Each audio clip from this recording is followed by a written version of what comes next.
Thank you for joining me, Ashwin Berry, on NMH at 1. In this lunch hour, we will highlight the news-making headlines in Namibia and beyond, ranging from current affairs to community stories, sports and economic news. Here are the news headlines. Cabinet accused of bullying NamPower to discontinue suspension of electricity.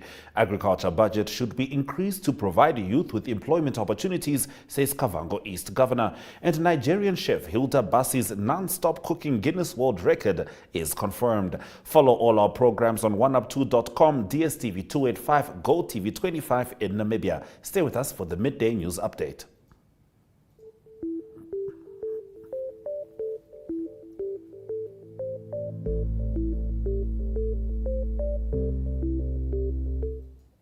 Namibia Statistics Agency Chairman Salomo Hay, during a stakeholder engagement held this morning, outlined the need for the planned national census, which is slated to be conducted this year, stating that it will help not only government but the private sector to plan adequately. The census has been delayed since 2020 owing to budgetary constraints as well as the COVID-19 pandemic. During this engagement, an overview was provided of how Namibia has conducted censuses in the past. Visual News brings you local stories from across Namibia right after the break. Stay with NMH at 1.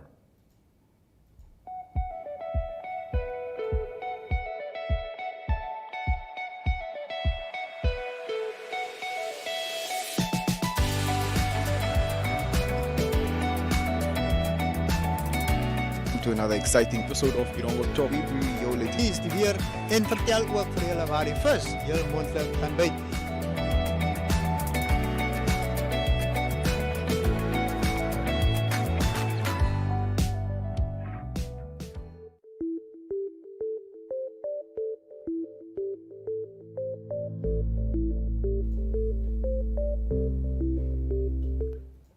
The chairperson of the National Council, Lucas Sinimbo Muha, at the official opening of the legislative workshop on financial and relations bills, emphasized the need to make Namibian laws that are relevant to the current changing financial market environment, both locally and globally. He further says that the country should move with speed in order to comply and beat the politics of the world monetary system. All this was said at day one of the 5-day workshop taking place in Swakopmund at the Swakopmund Entertainment Center.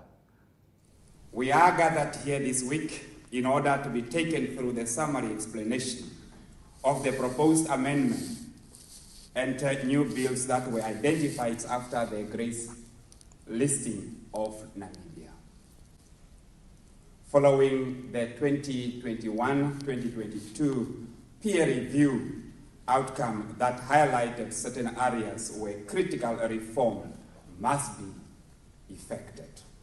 Dear participants, the emphasis here is that we need to make laws that are relevant to the current changing financial market environment, both locally and globally. We have to move with speed in order to comply and beat the politics of the world monetary system.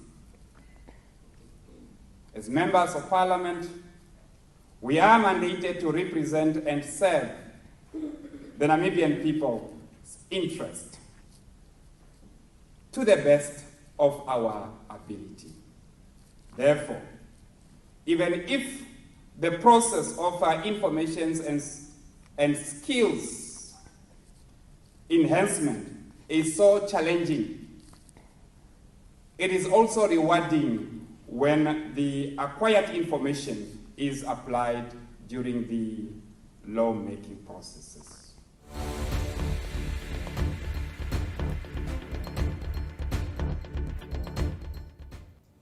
Kavango East Governor Bonifacius Wakudumo has called upon government to increase the budget of the Agriculture Ministry, saying that agriculture has the potential to address the issue of high unemployment in the country. He also called upon the University of Namibia to establish an agriculture faculty in its Rundu campus.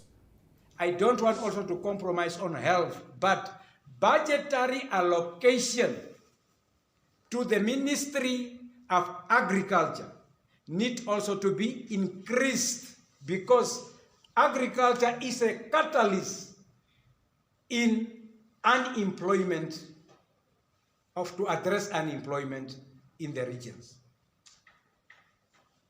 Finally, we have Rundu UNAM campus here. So our national development plans is talking Kavango, Zambezi, supposed to be the breadbasket of Namibia. But we don't have a faculty of agriculture here. So I want UNAM to expand and also add the faculty of education, of agriculture, because we want proper trained agricultural graduates in terms of theory and terms also of practice, because the modern agriculture is not the way myself and my father used to farm. As you must clean 50 hectares, but from the 50 hectares you only get 20 bags of mango. The modern agriculture is you can only have maybe 1 hectare. From that 1 hectare you can produce 150 bags, 50 kg of maize. It is based on the technology which is derived from the research perspective, which means that we need to impact knowledge of our youth so that they can venture in agriculture. The agriculture of those days is you need to go on the field and water. The agriculture of this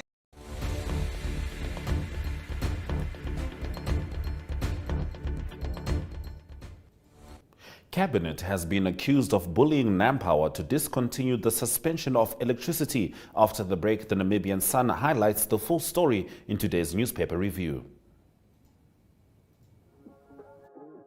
We are so excited to be kickstarting your morning with entertainment. Everything was happening during this past weekend. Yes. Exciting news. Wow, no, she was killing it already. In my opinion, I don't see anything wrong with him serving the full term. As well as keeping you informed on the issues that you need to know happening in and around our country.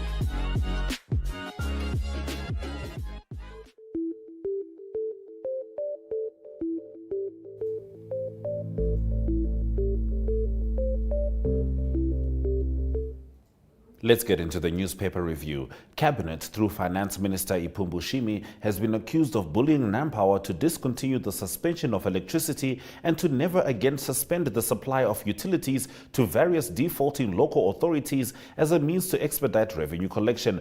NamPower, which is owed over 1 billion Namibian dollars in unpaid power bills, had initially ignored a cabinet directive from Shimi not to interrupt the electricity supply of defaulting customers and had gone ahead last Monday. At the time, NamPower Managing Director Simpson Haulofu said the power company's board decided to proceed with this disconnection scheme as outlined in its debt collection plan. A 9-year-old girl who was allegedly abused and chained by her guardians at Otamboya Kawali in the Oshikoto region has found a new home. This is according to social worker Naomi Mutikisha, who declined to divulge any further information about the case. She said previous reports in the newspaper revealed too much information, which was detrimental to the victim's case. Mutikisha said the girl has been discharged from the Omutia Hospital's children's ward, where she was being temporarily housed as a safety measure and has been placed under care of another family member. The court must sentence the accused for crimes they have been found guilty of, not crimes the public believes they should be guilty of. Public expectation and public interest are not the same, Judge Christy Liebenberg said during the sentencing of Azan Madisia and Stephen Mulundu in the Windhoek High Court yesterday. The brother and sister duo Mulundu Madisia were sentenced to 6 and 8 years imprisonment respectively for a charge of defeating or obstructing the course of justice. They were both found guilty as of last month. This charge is related to the death of Shadal Wasafo, which Judge Liebenberg said cannot be considered murder. The court has court has a responsibility to consider public interest but cannot blindly follow public expectation. Several emotional reports have surfaced after the verdict in the case, undoubtedly in an attempt to sway the court's sentencing. Australian listed company Prospect Resources resumed drilling at its Omaruru lithium project yesterday. Another 24 wells are being drilled specifically to follow up on earlier discoveries of thick superficial high-grade lithium mineralization at its Brockmans prospect. Prospect Resources joins a growing group of foreign interests eager to exploit Namibia's lithium. On its front page, the Algemene Zeitung today takes another look at the ongoing courtroom feud between the Namibia Airports Company and Menzies Aviation, which refuses to accept the decision of a tender award and the ruling of the Supreme Court. Menzies again brought an urgent interdict to the Windhoek High Court on Monday evening in an effort to prevent the NAC from forcing Menzies out of the Hosea Kotako International Airport so as to allow Paragon Investments, the party that won the tender, which entitles it to take over the ground handling services at the airport. This court application will resume tomorrow morning.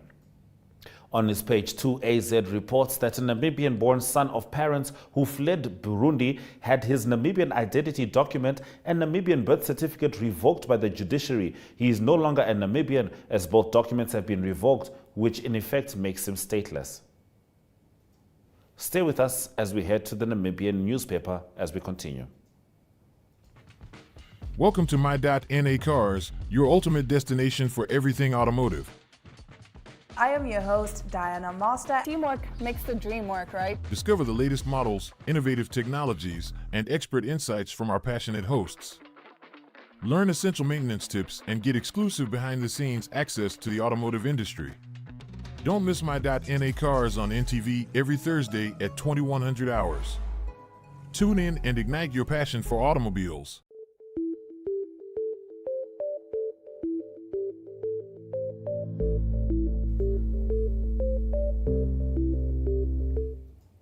According to the Namibian newspaper's lead story, the government has set in motion plans to ban single-use plastic by the end of the year. Environment Minister Pohamba Shifeta recently told Parliament that plastic waste stays on the planet for much longer than anyone may think, adding that even though it can be recycled, the waste still remains on Earth. Shifeta said the social and economic costs of plastic pollution range between $300 and $600 billion per year. The Environmental Lawyers Network of Namibia has urged the government to swiftly establish strong legal frameworks to ensure significant benefits for Namibians from the country's ambitious green hydrogen plans. Vice President of the organization, Stephanie Bush, last week told Desert Radio that without comprehensive policies in place, the benefits of these plans could easily bypass the country's citizens. The Bank of Namibia is expected to throw yet another jab at consumers with the third repo rate announcement of the year this morning. Many predict that the central bank's Monetary Policy Committee will increase the repo rate as inflation remains stubborn and following the South African Reserve Bank's decision to increase their rates by 50 basis points to 8.25% recently. The Northern Regional Electricity Distributor on Monday signed an agreement with NamPower to settle its outstanding debt and ensure that all its accounts are current and up to date. NORAD spokesperson Simon Lucas, in a media statement on Monday, said that the institution wanted to inform their stakeholders that their engagement with NamPower on their debt has been concluded. Last week, several parts of the country and areas receiving electricity through NORAD were plunged into darkness after failing to meet the deadline to settle their outstanding debt to NamPower. Osino Resources says it will make a fully financed construction decision regarding its Twin Hills gold project near Karibib by the end of this year, following pleasing results of the definitive feasibility study. In a statement, Osino said Twin Hills is being advanced rapidly through accelerated expansion drilling and fast-tracked development studies. The integrity and credibility of housing allocation process of the Swakopmund Town Council could be questioned due to inadequate control. This story leads us into economic news after the break. Welcome to What's Cooking, where culinary passion meets expert insights. Somebody must really want to cook and want to cook good food. Immerse yourself in the bustling world of professional kitchens as top chefs create mouth-watering dishes. Join us for in-depth interviews as our host explores the experiences and expertise of our guest chefs. Don't miss out. Tune in to What's Cooking on NTV every Friday at 2100 hours and let the culinary adventure begin.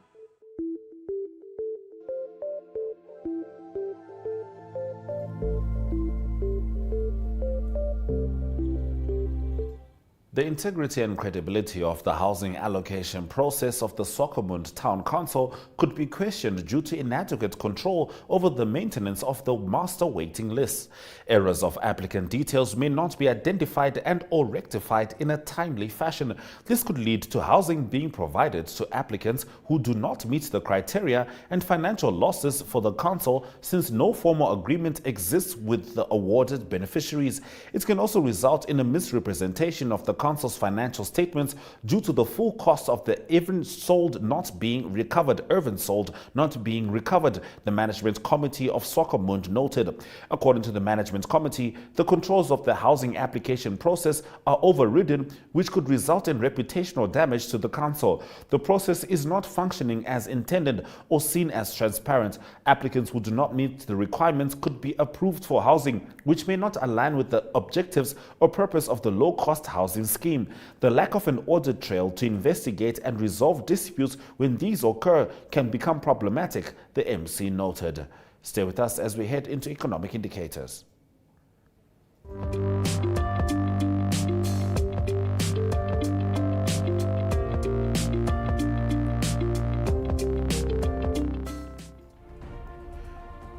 First Rand Namibia is down 0.01%, whilst Namibia Breweries Limited made an uptick of 0.01%.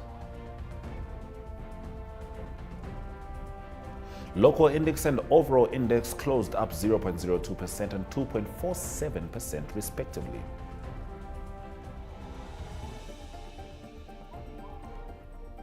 Gold, copper and Brent crude oil all made some upticks, whilst platinum made a downturn of 0.90%.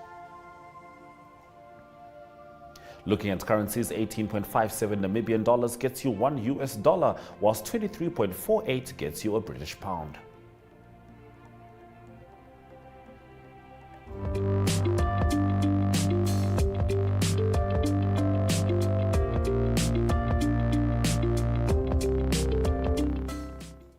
The United States has been accused of blackmail after it has updated its traveling warning for Uganda following the adoption of a draconian anti-gay legislation last month. More on this after the break.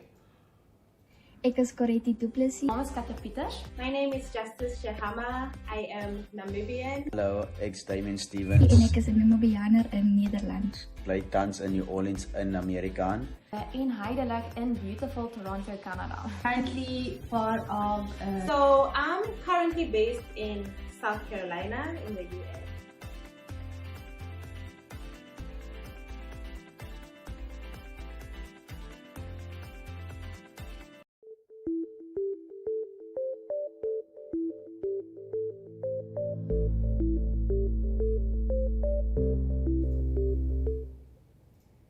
The United States said it has updated its travel warning for Uganda following the adoption of a draconian anti-gay legislation last month, a move Kampala branded as blackmail. President Yoweri Museveni signed the bill into law on May 29, triggering outrage among human rights groups, the United Nations and the LGBTQ+ activists, as well as Western powers. Reconsider travel to Uganda due to crime, terrorism and anti-LGBTQ+ legislation, the U.S. State Department said in a new advisory issued late Monday. It said the Anti-Homosexuality Act raises the risk that LGBTQI+ persons and those perceived to be part of the community could be prosecuted and subjected to life imprisonment or death based on provisions in the law. The law, considered one of the harshest of its kind in the world, contains provisions making aggravated homosexuality a capital offense and penalties for consensual same-sex relations of up to life in prison. The efforts by a Nigerian chef to break the record for cooking non-stop have been officially recognized by Guinness World Records. Hilda Baci cooked for 100 hours and was allowed a 5-minute break each hour for the equivalent over several hours. However, GWR has logged her record at 93 hours 11 minutes, docking her 7 hours for taking a longer break than allowed on one occasion. She still beats the previous record by more than 5 hours set in Rewa in central India in 2019 by Indian chef Lata Tondon. Chef Baci, 27, used more than 100 different dishes from when she turned on her cooker at 3 p.m. GMT on Thursday 11. Stopped cooking on the following Monday. We'll be heading into international news shortly as we start off with news from Japan.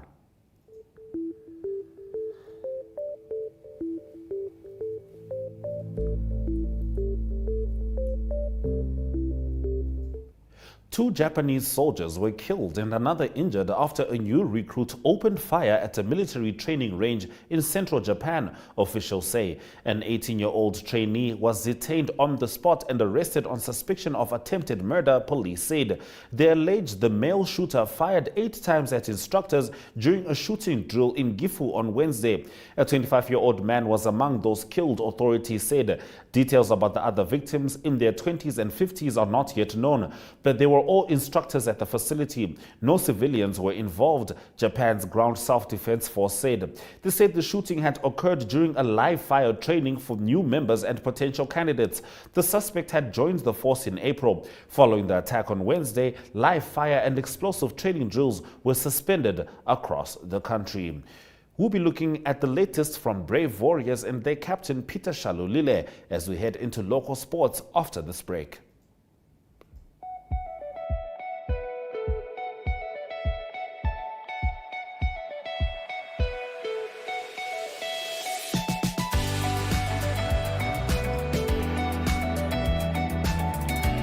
To another exciting episode of Top. Dis die weer en vertel ook vir julle waar die vis heel moontlik kan byt.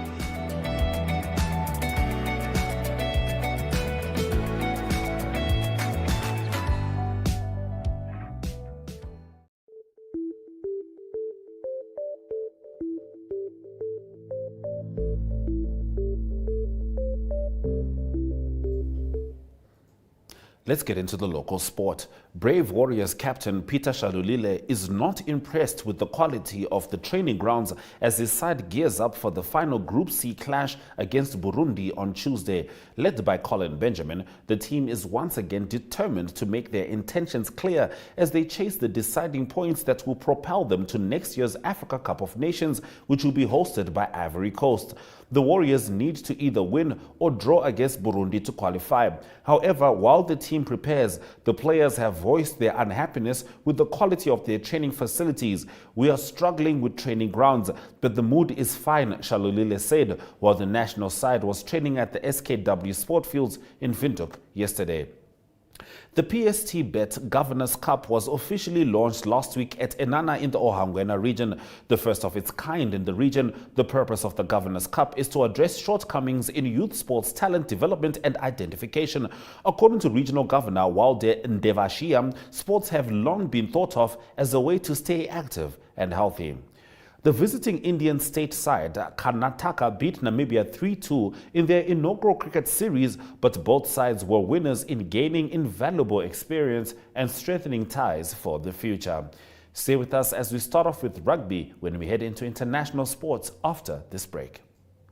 Welcome to What's Cooking, where culinary passion meets expert insights. Somebody must really want to cook and want to cook good food. Immerse yourself in the bustling world of professional kitchens as top chefs create mouth-watering dishes. Join us for in-depth interviews as our host explores the experiences and expertise of our guest chefs. Don't miss out. Tune in to What's Cooking on NTV every Friday at 2100 hours and let the culinary adventure begin.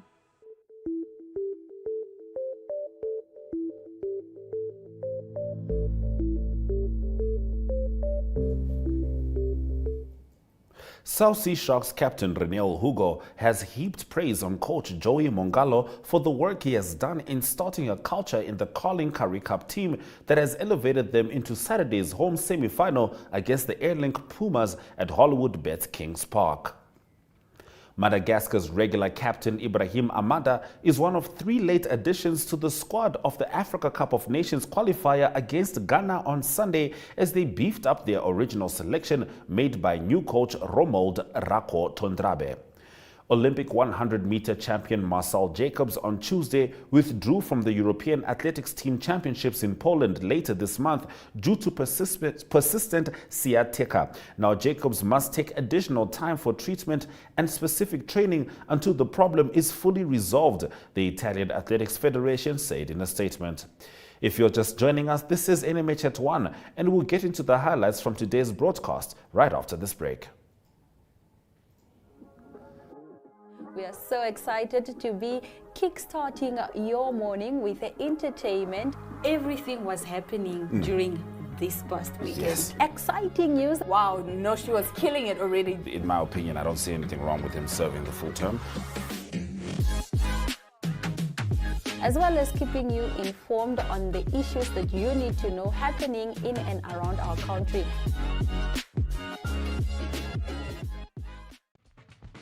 Welcome to My.NA Cars, your ultimate destination for everything automotive.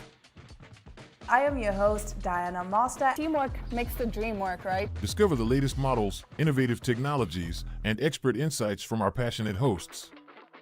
Learn essential maintenance tips and get exclusive behind-the-scenes access to the automotive industry. Don't miss My.NA Cars on NTV every Thursday at 2100 hours. Tune in and ignite your passion for automobiles.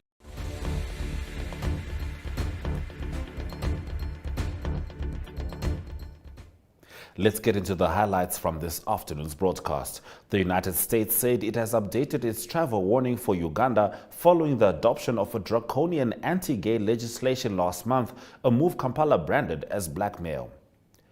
2 Japanese soldiers were killed and another injured after a new recruit opened fire at a military training range in central Japan, officials say. An 18-year-old trainee was detained on the spot and arrested on suspicion of attempted murder. And Brave Warriors captain Peter Shalulile is not impressed with the quality of the training grounds as his side gears up for the final Group C clash against Burundi on Tuesday. Those have been your highlights. Remember to tune in every weekday at 1 p.m.